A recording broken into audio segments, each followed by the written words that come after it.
Traveling in time is certainly one of the most fascinating science fiction concepts. But is it scientifically possible to travel in time?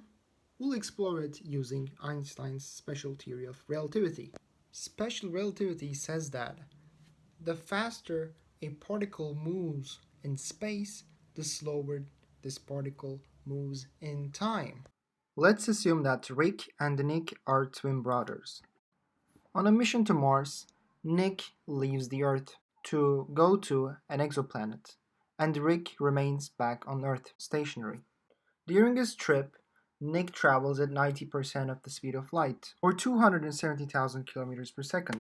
When Nick returns back to Earth after 10 years of interstellar travel, Nick sees that his twin brother, Rick, has aged 23 years, while Nick himself has only aged 10 years.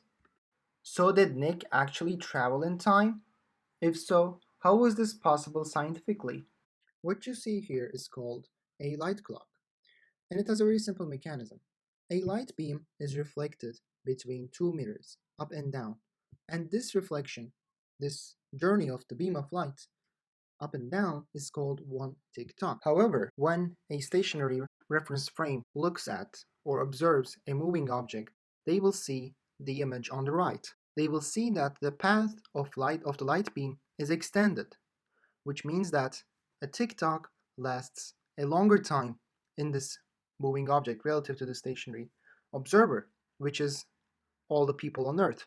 So what that means is the moving object takes longer to tick tock, which essentially means that a second lasts more for the moving object, which also means that the moving object will be in the future as it keeps moving, because the stationary object, the stationary reference frame, will experience time longer than the moving object.